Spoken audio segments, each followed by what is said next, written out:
ಅಂಕುಶವಿಟ್ಟಡೆ ನೆನೆಯುವುದನ್ನ ವನವಾಸಿ ದೇಶಂ ಅಂತ ಹೇಳ್ತಾರ. ಆ ಕವಿ ಹಂಗ ಹೇಳಿದ್ರೆ ನಾವೆಲ್ಲ ಏನ್ ಹೇಳ್ಬೇಕು? ನೆನೆಯುವುದನ್ನ ಮಂಗಲಿಗಿ, ನೆನೆಯುವುದನ್ನ ಕಾಳಗಿ, ನೆನೆಯುವುದನ್ನ ತೇಗಳಿ, ನೆನೆಯುವುದನ್ನ ಕಲಬುರ್ಗಿ ಅಂತ ನಾವು ಹೇಳಬೇಕು. ಕಲಬುರ್ಗಿಯಲ್ಲಿ ಹುಟ್ಟಿದ್ದು ಪಂಪನಿಗೆ ಅದು ಶ್ರೇಷ್ಠ ಇರಬಹುದು, ನನಗಿದು ನನ್ನ ನೆಲ ಶ್ರೇಷ್ಠ. ಒಂದು ಸಲ ಮಂಗಲಿಗೆ ಇತಿಹಾಸದ ಪುಟಕ್ಕೆ ನೋಡಬೇಕು ಸ್ಮಾರಕಗಳು. ಇಲ್ಲೇ ಒಂದು ಕಲ್ಲಿದೆ, ಎಷ್ಟು ಚೆನ್ನಾಗಿ ಅದ್ಭುತವಾದಂತಹ ಕಲ್ಲಿದೆ. ನಾನು ಅಬ್ಸರ್ವ್ ಮಾಡಿದೆ, ದೇವಾಲಯದ ಒಂದು ಭಾಗ ಬಿದ್ದಿದೆ. ಈ ಊರಿನಲ್ಲಿ ಹೆಚ್ಚೆಚ್ಚೆಗಳು ದೇವಾಲಯಗಳಿವೆ. ನಾವು ನೋಡುವ ಸಂವೇದನಶೀಲ ಹೃದಯ ಬೇಕು.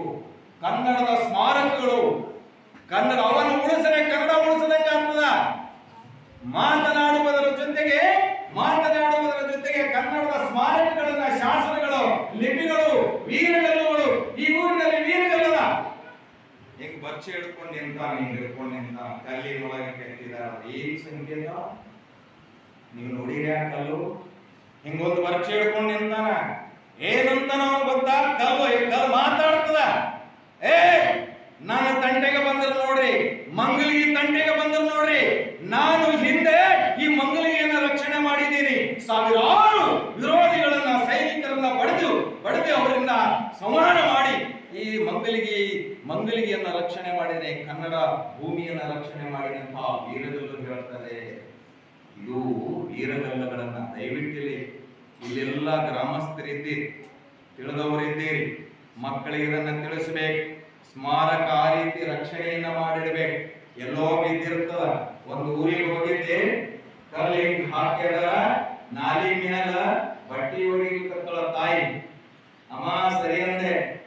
ಆ ಕಲ್ಲಿ ಹಿಂಗ ಮಾಡಿದೆ. ಆ ಕಲ್ಲಿ ಒಳಗೆ ಲಿಪಿ ಅದ. ಆ ಲಿಪಿ ಸಾಮಾನ್ಯ ಲಿಪಿ ಅಲ್ಲ, ಆಕೆ ಗೊತ್ತಿಲ್ಲ, ನಮ್ಗೆ ಗೊತ್ತಿಲ್ಲ. ನಾವು ನೋಡಿದೇವೆ. ಅದರ ಇತಿಹಾಸ ಎಷ್ಟಿದೆ ಅಂದ್ರೆ 1000 ವರ್ಷದ ಇತಿಹಾಸ, ಕನ್ನಡ ನಾಡಿನ ಇತಿಹಾಸ, ಈ ಭಾಗದ ಇತಿಹಾಸವನ್ನ ಹೇಳಿಕೊಡುವಂತಹ ಶಿಲಾಶಾಸನ ನಿಮ್ಮೂರಿನಲ್ಲಿ ಇರಬಹುದು. ಅವನ ರಕ್ಷಣೆ ಮಾಡುವಂತಹ ಹೊಣೆಗಾರಿಕೆ ನಿಮ್ಮ ಮೇಲಿದೆ.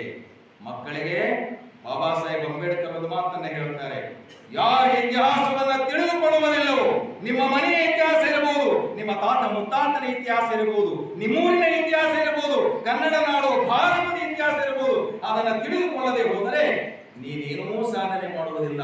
ಭವಿಷ್ಯತ್ತನ್ನ ರಚನೆ ಮಾಡುವುದಕ್ಕೆ, ಭವಿಷ್ಯತ್ತನ್ನ ನೀವು ಕಟ್ಟಿಕೊಳ್ಳುವುದಕ್ಕೆ ನಮ್ಮ ಇತಿಹಾಸ ಅವಶ್ಯಕತೆ ಇದೆ. ಗಳಬೇಡ, ಕೊಲಬೇಡ, ಖುಷಿಯ ನುಡಿಯಲು ಬೇಡ, ತನ್ನ ಬಣ್ಣಿಸಬೇಡ, ಇದಿರು ಹಳಿಯಲು ಬೇಡ. ಇದೇ ಅಂತರಂಗ ಸುದ್ದಿ, ಇದೇ ಬಹಿರಂಗ ಸುದ್ದಿ, ಇದೇ ನಮ್ಮ ಕೂಡಲ ಸಂಗಮ ದೇವನೊಲಿಸುವ ಪರಿ.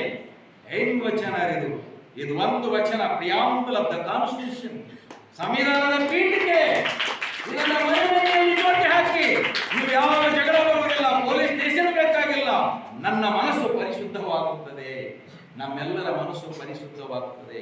ಕನ್ನಡ ನಾಡನ್ನು ಉಳಿಸಿದಂಥವರು, ಕನ್ನಡ ಭಾಷೆಯನ್ನು ಉಳಿಸಿದಂಥವರು ಶರಣರು, ದಾಸರು, ಕನಕದಾಸರು, ಪುರಂದರದಾಸರು, ಬಸವಣ್ಣನವರು, ಅಕ್ಕ ಮಹಾದೇವಿ, ಆಲಮ ಪ್ರಭು, ಮಡಿವಾಳ ಮಾಚಿದೇವ, ಡೋಹರ ಕಕ್ಕಯ್ಯ, ನೂಲಿಯ ಚಂದಯ್ಯ, ಚನ್ನಬಸವಣ್ಣ, ಹೀಗೆ ಒಬ್ಬರ ಇಬ್ಬರ 770 ಶರಣರು ಕನ್ನಡಕ್ಕಾಗಿ ದುಡಿದಿದ್ದಾರೆ, ಕನ್ನಡ ಮಾತನಾಡಿದ್ದಾರೆ, ಕನ್ನಡ ವಚನಗಳನ್ನು ಬರೆದಿದ್ದಾರೆ, ನುಡಿದಂತೆ ನಡೆದಿದ್ದಾರೆ. ಅವರು ಶರಣರಾದರು. ನಮ್ಮ ಶಾಂತ ಸೋಮನಾಥ ಪೂಜ್ಯರು ಇಲ್ಲಿ ನೆಲೆ ನಿಂತಿದ್ದಾರೆ. ಎಷ್ಟು ವರ್ಷಗಳಿಂದ 500 ವರ್ಷಗಳ ಕಾಲ ಈ ಭೂಮಿಯನ್ನ ಪವಿತ್ರಗೊಳಿಸುವಂಥವ್ರು. ಆಗಾಗ ಭಗವಂತ ಹುಟ್ಟಿ ಬರ್ತಾನೆ. ಯಾವ ರೂಪದಲ್ಲಿ ಬರ್ತಾನೆ? ಅಪೂರಂತ ರೂಪದಲ್ಲಿ ಹುಟ್ಟಿ ಬರ್ತಾರೆ. ಯಾಕಂದ್ರೆ ಅವರು ಇರುವುದು ನಮಗೋಸ್ಕರವಾಗಿ. ಅವರ ವೈಯಕ್ತಿಕ ಆಶೆ ಆಕಾಂಕ್ಷೆಗಳನ್ನೆಲ್ಲವನ್ನ ಬದಿಗೊತ್ತಿ ಅವರ ತಾಯಿ ಹೇಳ್ತಾಳೆ, ನಿನ್ನನ್ನ ಸಮಾಜಕ್ಕೆ ಅರ್ಪಿಸಿದ್ದೀನಿ ಅಂತ ಹೇಳ್ತಾರ. ನಿಮ್ಮ ಮನೆಗೆ ಸನ್ಯಾಸಿ ಅಂತ ಬಿಡ್ತಾರೆ,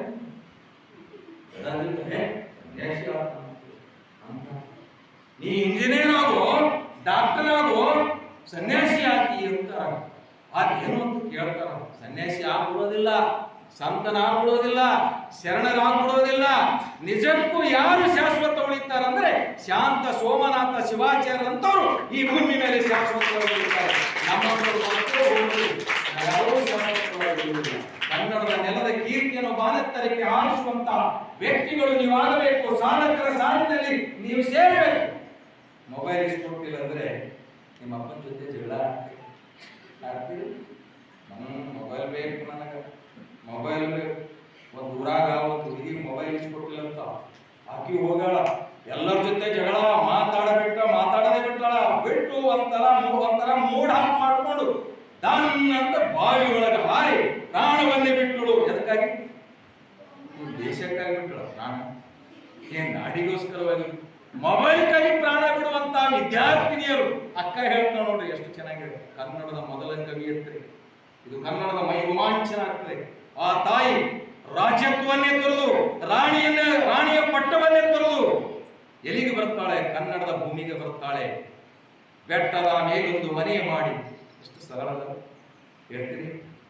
ಬೆಟ್ಟದ ಮೇಲೊಂದು ಮನೆ ಮಾಡಿ ಮೃಗಗಳಿಗೆ ಅಂಜಿದಳಂತಯ್ಯೋ. ಏನು ಹುಷಾರು ಹುಡುಗರು, ಒಂದ್ಸಲ ಹುಡುಗರಿಗೆ ಚಪ್ಪಾಳೆ ತಟ್ಟು ನಮ್ಮ ಮಕ್ಕಳಿಗೆ. ನನಗಿಂತ ಭಾಷೆಗಳು ಏನು ಸಂಸ್ಕಾರ ಕೊಡ್ತೀವಿ ಈ ಶಾಲೆ ಒಳಗೆ. ಎಷ್ಟು ಅದ್ಭುತವಾದಂತ ಶಿಕ್ಷಕರಿಗೆ ಸೆಲವು ಬಿಡಬೇಕು ನಾವು. ಯಾಕಂದ್ರೆ ಇವತ್ತು ಶಿಕ್ಷಕರಿಗೆ ಸನ್ಮಾನದ ಇಂಥ ಮಕ್ಕಳಿಗೆ ತಯಾರು ಮಾಡ್ತಿದ್ರಲ್ಲ. ನಾನು ಬಾಯಿಗೆ ಬರ್ತಾನೆ ವಚನ ಹೇಳ್ತಾರೆ, ಇದು ಬೇಕಂತ ನನಗೆ. ಯಾರು ವಚನಗಳ ಹೇಳ್ತಾರೆ ಅವರು ಧೈರ್ಯಶಾಲಿಗಳಾಗ್ತಾರೆ.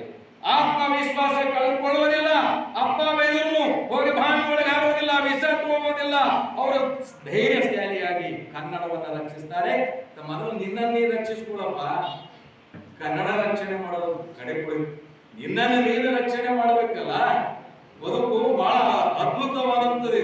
ಎಷ್ಟು ನೋಡ್ರಿ, ಇಂಥ ಮಠದ ಪರಿಸರದಲ್ಲಿ ಓದ್ತಿದಿರಲ್ಲ. ನಾನಂತೂ ಅಪ್ಪ ಓದೋ ಟೈಮಿಗೆ ನನಗೆ ಮಠ ಸಿಗಲಿಲ್ಲ. ಅದೇ ಕಾರಣಕ್ಕೋಸ್ಕರ ಇವತ್ತೆಲ್ಲ ಮಠಗಳಿಗೆ ಕಲಿಯುವಂತ ಆಚರಣೆ ಭಗವಂತ. ಯಾಕಂದ್ರೆ ನನಗಿಂತ ಸಂಸ್ಕಾರ ಸಿಕ್ಕಿಲ್ಲ, ನಿಮಗೆ ಸಿಕ್ಕಲ್ಲ. ನೀವು ಪುಣ್ಯಶಾಲಿಗಳು. ಮಠದ ಪರಿಸರದಲ್ಲಿ ಓದಿದಂತವ್ರು ಉಗ್ರವಾದಿಗಳಾಗುವುದಿಲ್ಲ, ಶರಣರಾಗ್ತಾರೆ, ಸಂತರಾಗ್ತಾರೆ. ಮಠದ ಪರಿಸರದಲ್ಲಿ ಓದಿದಂತವ್ರು ಮುಂದೊಂದು ದಿನ ನಾನು ಬಡಗಿ ಕೈದಾಗಿರೋ ತನಕ, ಬಡಗಿ ಬರೋ ತನಕ ಇರ್ತೀನಿಲ್ಲೋ ಗೊತ್ತಿಲ್ಲ. ಇಷ್ಟು ವರ್ಷ 15 ವರ್ಷ ಐತಿ ಈ ಮಠಕ್ಕೆ ಬರ್ಲಿಕ್ಕ. ಇಷ್ಟು ವರ್ಷ ಐತಿ, ಇನ್ನು ಯಾವಾಗ ಬರ್ತೀನೋ ಗೊತ್ತಿಲ್ಲ. ಆದ್ರೆ ಬರೋದ್ರೊಳಗೆ ಇಲ್ಲಿ ಯಾರ್ಯಾರು ಕಲ್ತಿರಲ್ಲ, ಕಲ್ತಂತವ್ರು ತಹಶೀಲ್ದಾರ್ ಆಗಿ ರೆಡ್ ಲೈಟ್ ಕಾರಲ್ಲಿ ಬರ್ಬೇಕು. ನೀವೆಲ್ಲ ಭಾಗ್ಯಶಾಲಿ ಮಾಡಿ ಬರ್ತಾರೆ. ಇದು ಕನ್ನಡತನ ಅರ್ಥ. ನೀವು ಶಾಶ್ವತವಾಗಿ ಇನ್ನ ಏನಾದರೂ ಬಿಟ್ಟು ಹೋಗಬೇಕಿಲ್ಲ. ನಿಮ್ಮ ಅಪ್ಪ ಏನ್ ಬಿಡ್ತಾನ? 10 ಎಕರೆ ಜಮೀನು ಬಿಡ್ತಾನ. ಅದ್ರಾಗ ಇರ್ತೀನ್ರಿ, ಎತ್ತಿನ ಗಾಣದೆತ್ತಿರ್ತು ಹಂಗೆ ಹುಲ್ಲೇ ಸುತ್ತ ಬಾಳ ಕಿರಾಣ ಅಂಗಡಿ ಹಚ್ಚ. ಇವ್ರು ಹೇಳಿದ್ರು ಮಂಜುನಾಥ್ ಅವರು, ದೇಶದ ಪರ್ಯಟನೆಯನ್ನು ಮಾಡೋದು. ಕೋಶ ನೋಡ್ರಿ ಹೆಂಗ, ಕೋಶ ಓದಿಲ್ಲ ದೇಶ ತಿರುಗು. ಕೋಶ ಓದೋದಾಗಲ್ಲ ಅಂದ್ರೆ ಗ್ರಂಥ, ಇಂಥ ಪುಸ್ತಕ ಓದೋದಾಗಲ್ಲ. ಆಗಲಾರ್ದವ್ರು ಏನ್ ಮಾಡ್ಬೇಕು? ದೇಶ ತಿರುಗಬೇಕು. ದೇಶ ತಿರುಗಿದ್ರೆ ಏನಾಗ್ತದೆ? ಅನುಭವ ಕೊಡ್ತಾರೆ. ಏನ ಇಲ್ಲೇ ಭಾಷೆ ಮಳಕಡೆ ನೋಡೋಕ್ಕಾಗಲ್ಲ. ದೇಶ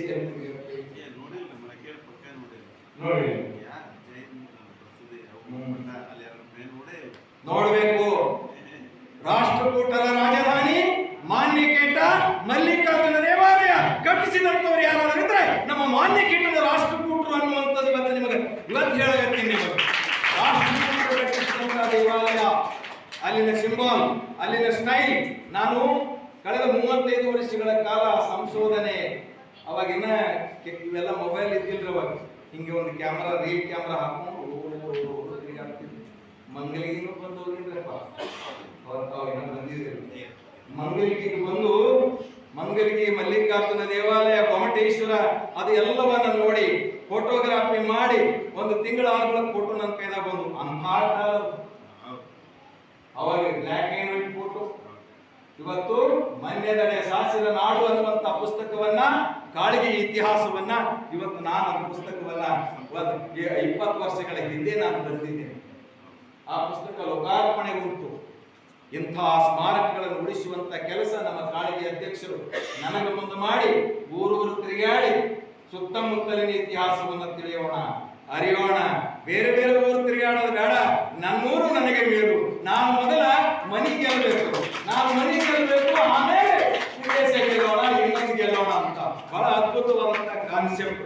ಇನ್ನೊಂದು ವಾಗ್ದಾನ ಮಾಡ್ಯಾರ ನಾನು, ಸರ್ ನೀವು ಸಂಡೇ ನಾವೆಲ್ಲ ಕಾಯಕ ಜೀವಿಗಳು, ಸರ್ಕಾರಿ ನೌಕರರು. ನಾವೆಲ್ಲ ದೇಹದಾಗಲೇ ಇಲ್ಲಿ ಬಲ್ಲ ಅಂತ ಹೇಳಿ ಸೂಟಿ ಗಣೇಶ ಚತುರ್ಥಿ